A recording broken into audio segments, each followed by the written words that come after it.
In 2021, the National Center for Missing and Exploited Children Cyber Tip Line received 29.3 million reports of suspected child sexual exploitation, which is an increase of 35% from 2020.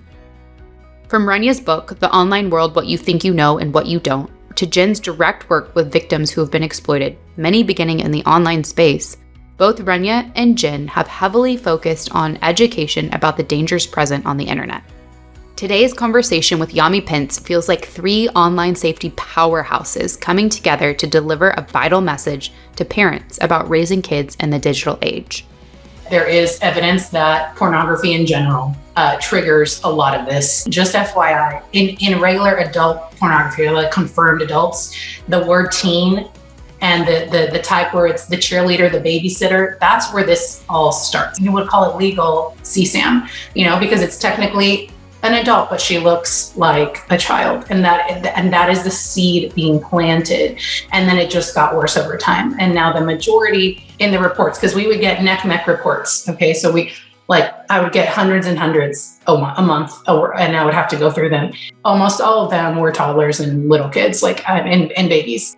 Yami Pence is a former Special Victims and Internet Crimes Against Children Taskforce Detective who, since leaving her career in law enforcement, has suddenly grown her social media following to over 60,000 followers since March of 2022.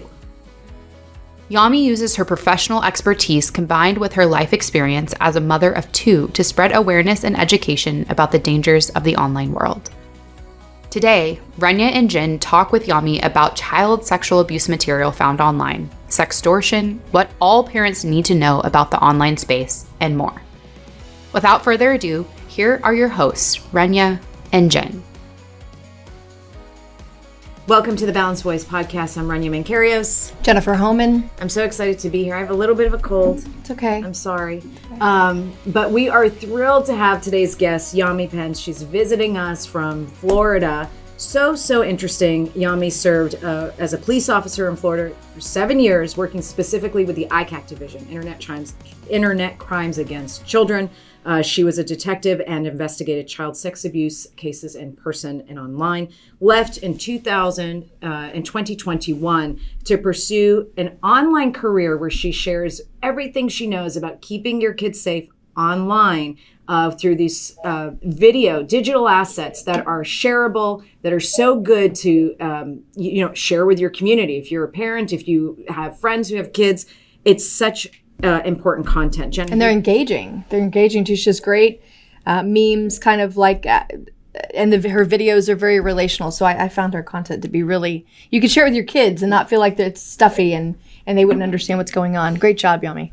Thank you for having me. Yes, so that career, when you're a police officer, detective, you don't leave until you hit retirement. You're waiting for that time, so that definitely wasn't in the plan.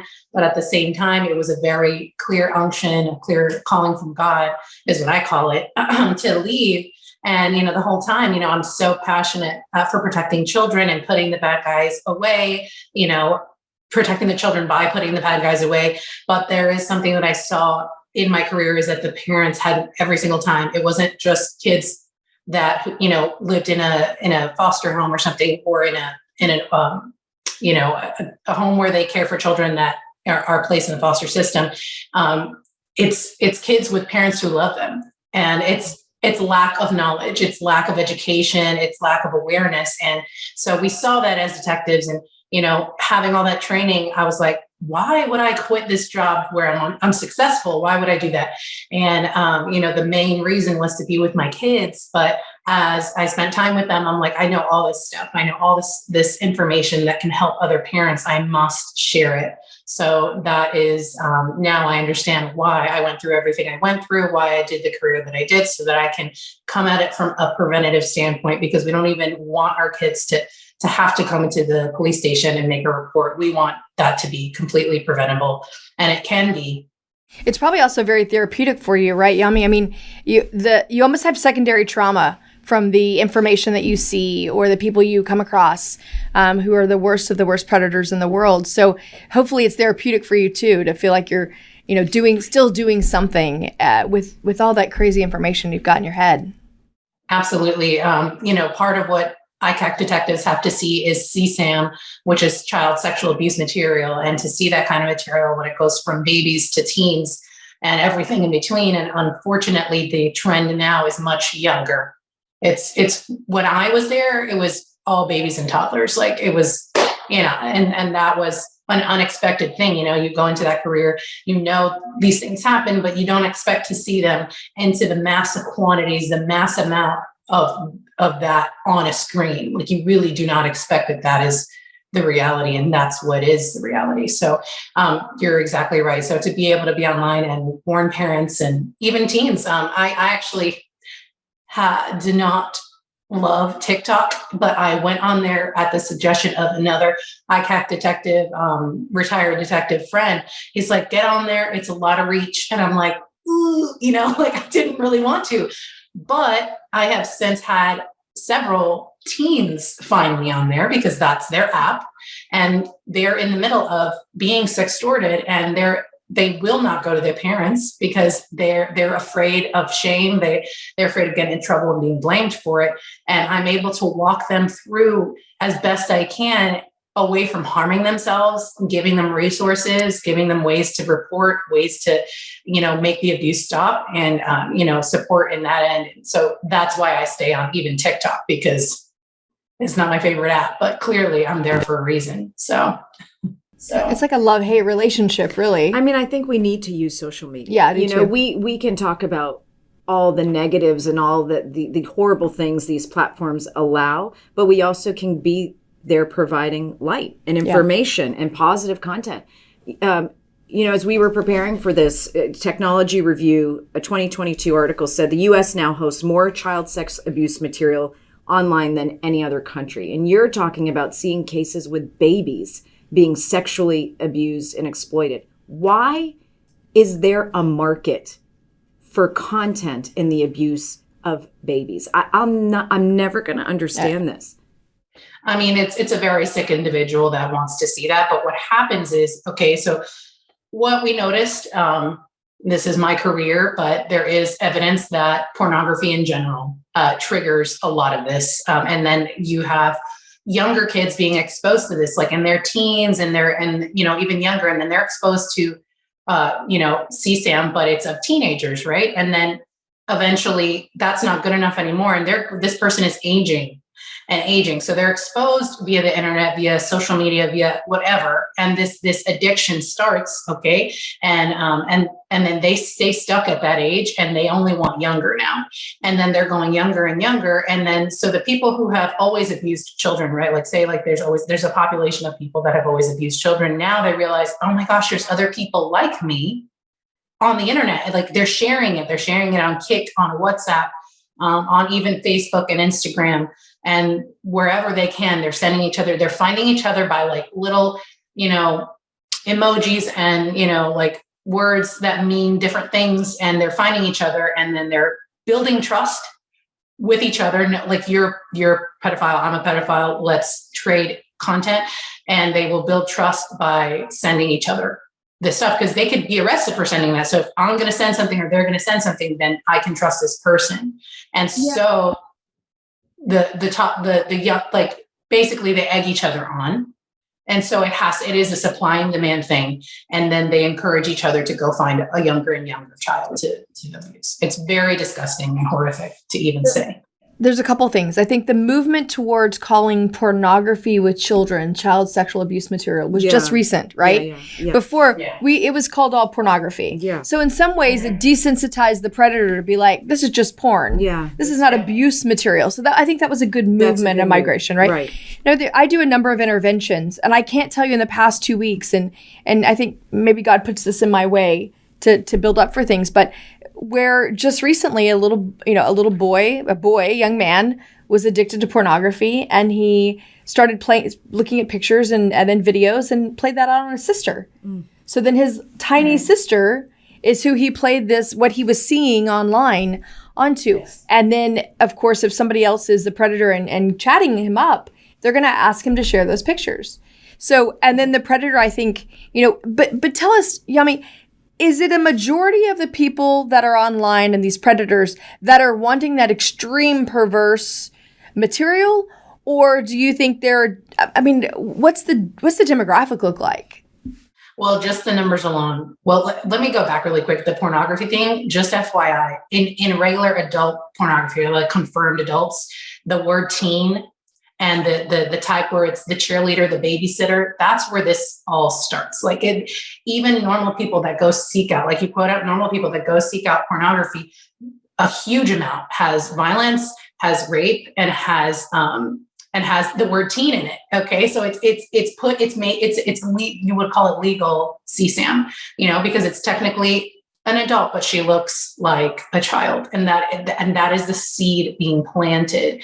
And then it just got worse over time. And now the majority, because of the numbers, as I saw as a detective, at one point, like, so my old friend, Rob, he's such an amazing detective. And he was like 2 people before me as ICAC in my city. And he would see, like 10 years old to 13 years old. Okay. And then it would get a little less, like 8 to 10 years old. And then by the time it got to me, all I saw in the reports, because we would get neck reports. Okay. So I would get hundreds and hundreds a month, and I would have to go through them. And it always had one or several, of those images and videos attached to a screen name of person, whoever was sending it illegally. It was captured by the provider, the service provider, and it was sent to NECMEC, who sent it to the police. And almost all of them were toddlers and little kids, like, and babies. Like it was never, like, hardly ever the teens. Like that is basically out the window.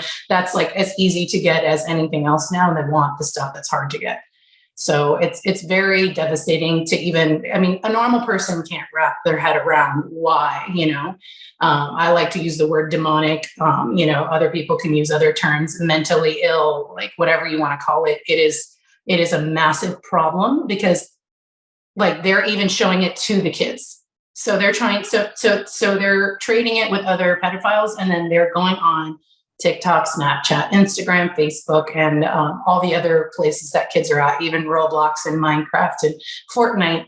And they're taking all these images that they have, and they're grooming kids with those images and videos. They're showing them, look, these guys do it together. These kids do it. Now you should do that for me. And that's how they get, because to show a child something like that, obviously it's abusive in itself. And that, it's a grooming method to show them, look, if another kid does it, why couldn't you? So it's very devastating. And I think it just, the predators will even tell you, like, once I started, I couldn't stop, and it kept getting worse and worse and worse. So when you've you've worked with these predators, you've investigated, and really thank you for your work, because as much as we do at Crime Stoppers, as much as you do to fight trafficking, it's really, really hard to be day in, day out exposed to such graphic, horrific, abusive content. And so thank you for the work you've done, and thank you for continuing to try to educate. What would you say now, though? Like, I always ask the question, the average person sitting at home thinks they have the 2 great kids, no problems. They'll always ask me, what's the most dangerous app? Or is there really, really a chance that a predator is going to target my child when we live in a great home, great neighborhood? We're really, really engaged. It doesn't matter who you are, how much money you have.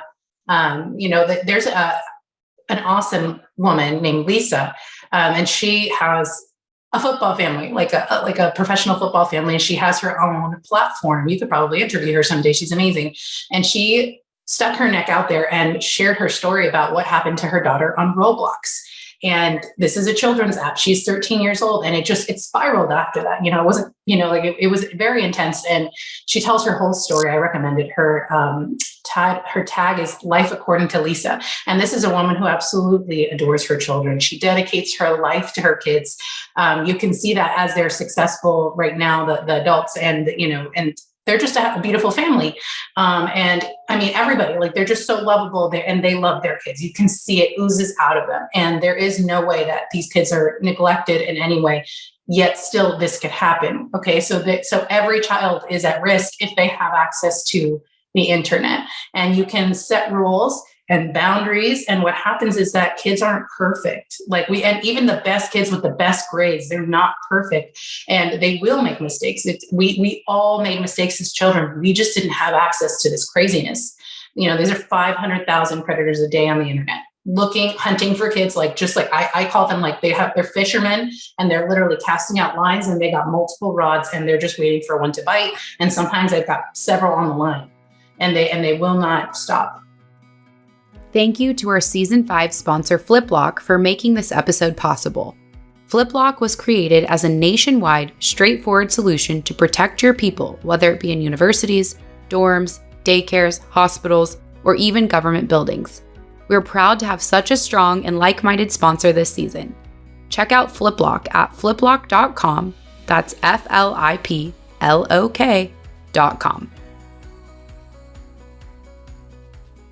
If there was one thing that if you look back at all the different cases that you've had, what would be the 1 or 2 things that you tell parents to do? Well, first, start young, talking and educating them about body safety, and about I call them safe and unsafe pictures and videos. There's a book out there called Good Pictures, Bad Pictures. Amazing help that book is. And you could even interchange the words if you want to change it to safe and unsafe versus good and bad. There's some talk and some research out there that kids, if you use the word good and bad, especially talking about their private parts and private parts in general, they may have a little bit of shame if, God forbid, something does happen.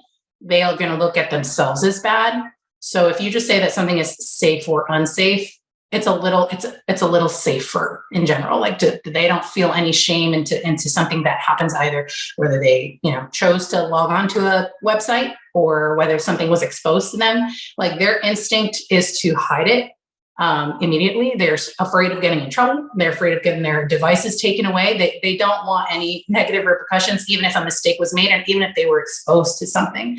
So that early education of body safety and just pressing the consent, the body autonomy.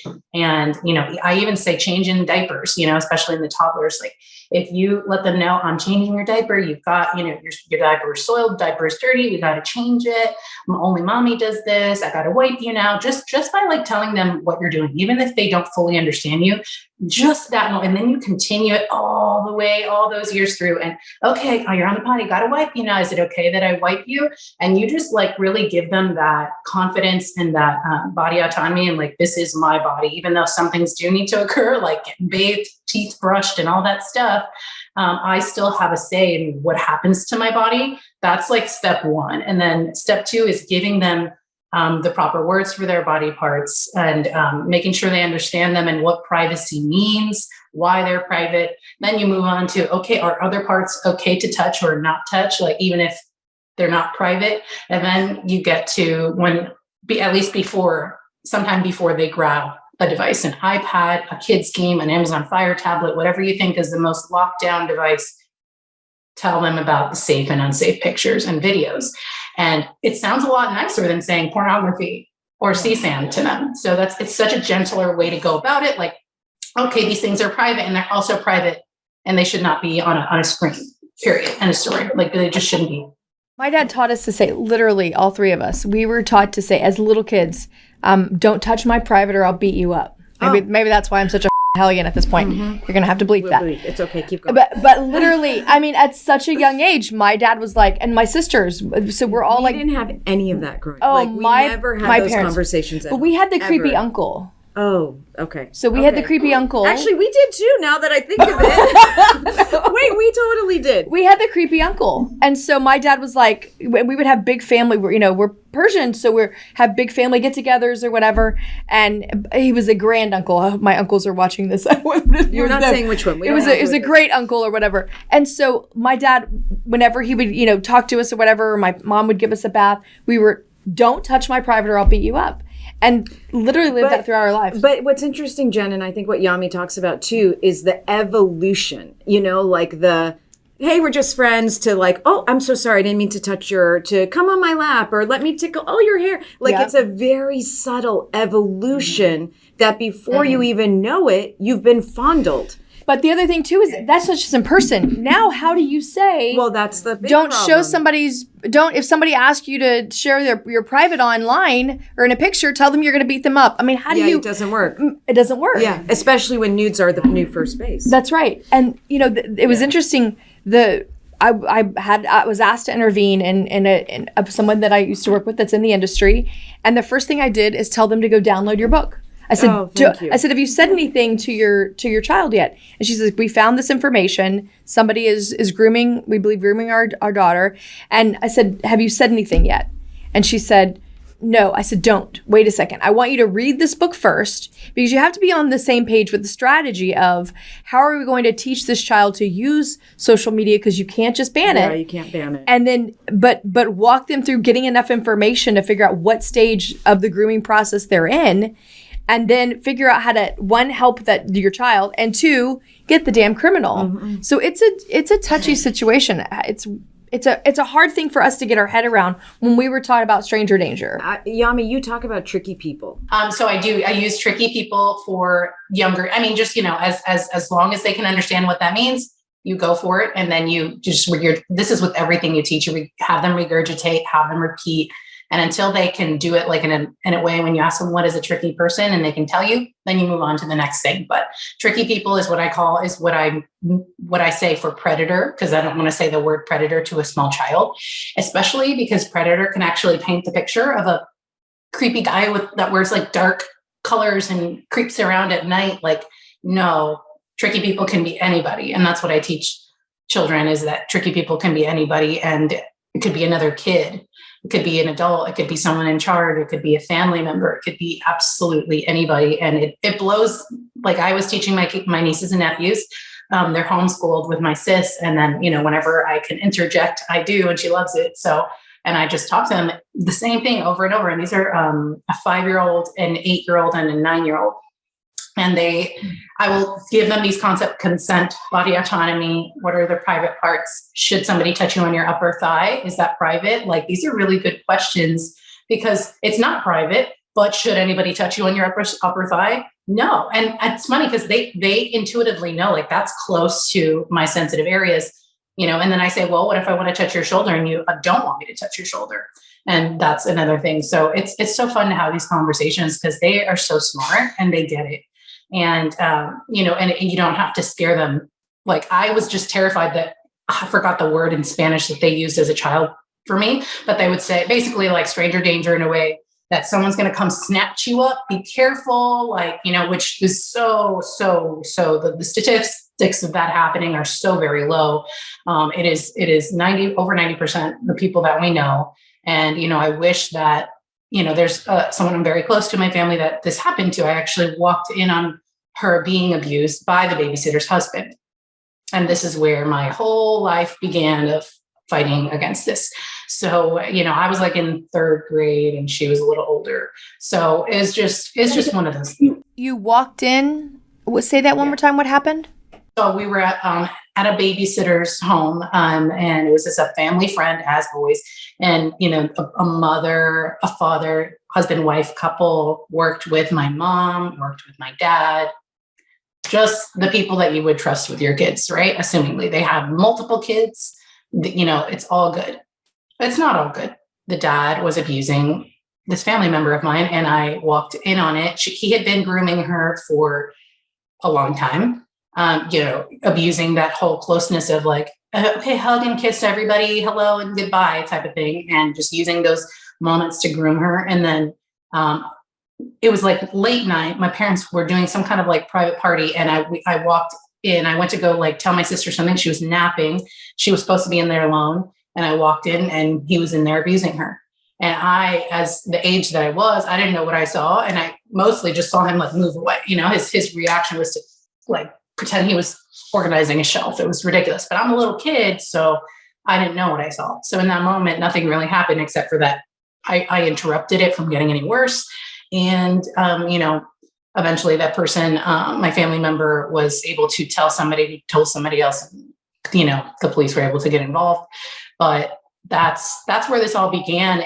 And that's where most of the time it happens. If it's not, I saw that not just the babysitter's husband could be the babysitter, but it could also be the babysitter's own children. Like if there's a teen in the home and they're being, like you said, exposed to pornography, they have now this in their mind, and God forbid, like, they get exposed to pornography and then they get into chat rooms, and now that teenager is being exposed to CSAM.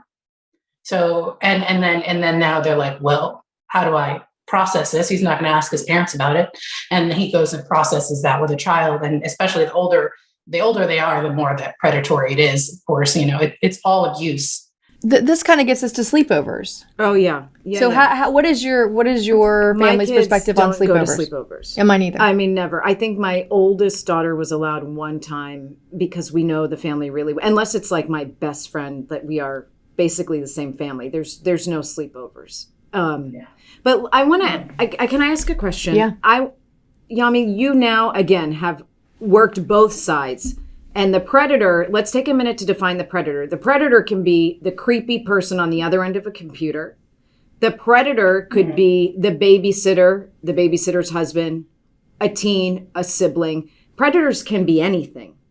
So what is like in your experience, if you tell your children this, you will be able to protect them whether they're face-to-face with a predator or online being groomed. Like, are there like the 3 top things, like online, if you see these red flags, you do this, or in person, if you see these red flags, you do this? Well, they're always that's why we call them tricky, because they're always going to start off nice. They're always going to be the person that's great with kids, or that's friendly and loving and extra cuddly.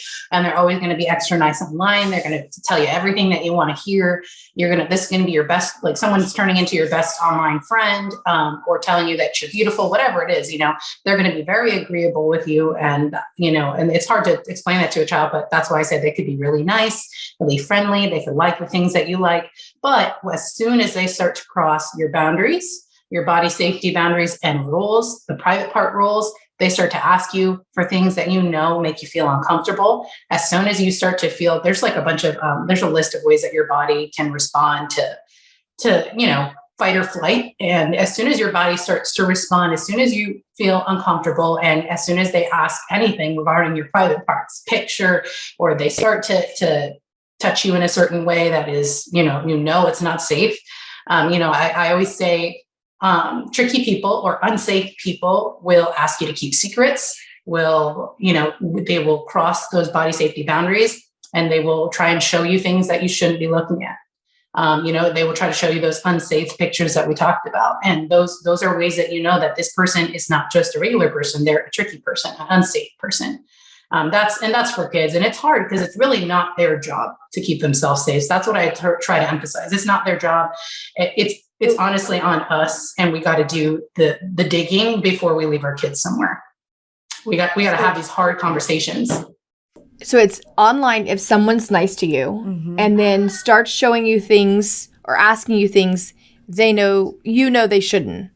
Yeah, but at the same time, what if you think this is a boyfriend-girlfriend? Some of the posts, Bark, the application Bark, right? So Bark is a well-known app for monitoring your children's social media and what they're saying online and texting. They've had some really good ads where it's basically like just traditional conversation. I love Bark. Yeah, and so, usually you're like, hey, what are they monitoring for? So they're actually putting together algorithms that look for like just traditional words or common sense stuff but then sounds luring that the normal eye wouldn't pick up on. So it's been really cool to see online on social media where their ads are starting to say, hey, this is really what it sounds like. It's not like some predator saying, show me your, this. And it's very elusive. It's sneaky. And so that's why I try to explain to parents, like, your amazing child can still be a victim because they pretend to be children. They know how to do it. They spend all day, every day on their phones, at work, at home, in the middle of the night, early in the morning. Like I've seen this with my own eyes. We've gone to do search warrants, and these guys are there with their phone open, evidence ready. And they're really good at pretending to be children. And so even if another child asks you, especially to send a nude photo or starts to say stuff that just is inappropriate or unsafe, even if it's someone that you really like, you got to tell me so that I can make sure that you're safe. And, you're not going to get in trouble is one of those top things to say. Parents don't always love to hear it. because of course I recommend having boundaries with your kids. But if you tell them that I'm going to take everything away from you and, all these bad things are going to happen, they're not going to want to tell you. They're going to try to handle it themselves. And that's not always the way. What do you think, Yami, are the top things that these social media apps can do, right? I mean, it baffles me that they're not monitoring more, and they can do all these other things. They can predict this or prevent that or talk about this politically. Why would they hurt a revenue stream? Right. I mean, but really, like, Snapchat. They want eyeballs, and if this, whatever brings the masses to their platform is all they care about. That's all they care about. And it's funny because you said Bark. I actually just signed with them. They're an amazing company. Like their algorithm, their technology is incredible. Like I highly, highly recommend anyone listening to this. I don't get paid if you, they didn't pay me to talk about it here. So if you have a child with it, if you have a child with a device, you're thinking about it someday. There are other awesome devices, but if you want like a typical device, an iPad, a Fire tablet, whatever, they have an amazing app that will scan not just for grooming and for anything sexual. You could also limit any app. You can block anything off. It's incredible, but it also picks up even suicidal ideation and talks, because sometimes kids will tell each other via text like, "Hey, I want to hurt myself." That's so heavy for our kids. They should never have to deal with that. Like that's for another adult to handle and help, because God forbid a child hurts themselves and our child was the last person to hear them say something like that. That's going to be so heavy on them. So I highly recommend it. And you actually asked me before about what's the most dangerous apps. And I would say the top ones in my head right now are Snapchat and TikTok. They actually refuse to allow Bark to. So some apps will not let Bark monitor. And those are two that won't. That's why we encourage everybody to sign the hashtag Let Parents Protect. Sign that, go search that hashtag, sign the petition, really started by Dr. Laura Berman and Sam Chapman, which is this fight to get parent monitoring devices on platforms like TikTok and Snapchat. Bark being one we all like. They partner with Crime Stoppers. They endorse my book. So we have a good relationship with them. But it's one of the best.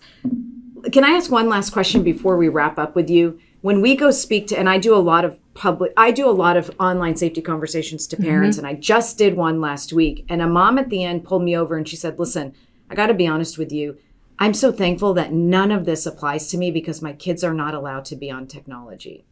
And I was like, you think your kids are not on technology, and I'm not even saying her kids are sneaking a phone or an iPad or have accounts, but what's your response to the parent that says, "I'm so glad this has nothing to do with me because my kids aren't online or on technology"? Even if you do not allow a single device in your whole house, you're not 100% of the time around your children, and other children are seeing things, sending things. I know somebody who had a Gab wireless phone, and her daughter still received, videos like links to TikToks via a text message, and it's so you really don't know 100% of everything. And kids, the rest of the world are largely on devices, and your kids will interact with kids like that. And teachers are not always keeping their eyes on students. Devices are constantly being passed around. They're even being sold to kids in schools whose parents don't allow devices. So, and it's because I don't want you to think like, "Oh, my child would never do that." Like, think about yourself as a child. Like, what did your parents prevent you from doing? And did you not think it was barbaric? Did you not think it was overkill and like we all thought that way as a child because we just want to be like everybody else. We just want to see everything that everybody else gets to see. So if your child decides like, "Okay, well, I'm just going to get one so that I can play Roblox. Like, that's it. I'm going to get one of these phones that they're selling, or I'm going to because even some kids will give like, "Here, here's my old phone. Here, take my old phone, hook it up to your Wi-Fi." And kids are geniuses these days. I don't know what's going on. They know how to do it. They know how to get around everything, and you'll never know. It's a scenario of the forbidden fruit. I mean, my dad said when I was a kid, I couldn't spend the night at somebody else's house, so I snuck out. Yeah. I mean, you're going to find, and when you said all the things kids are doing, so many things played in my mind about everything I did and you didn't do when we were kids. I was such a boring good kid, but I don't know. I'm just We're such a good match. No, I was just boring. That's all. But I really thank you, Yami, for the work you do, and encourage everybody to follow you. Go on, I follow you on Instagram at Yami Pence, and we'll link everything, but you're on TikTok. And yes, the platforms have a lot of negative content, but we're people like you, me, all of us, Jen, we're trying to flood them with positive content too, right. and sound bites that are helpful for parents. So we thank you so much for being with us. And we look forward to seeing everybody next time on the Balanced Voice podcast. Take care, everybody.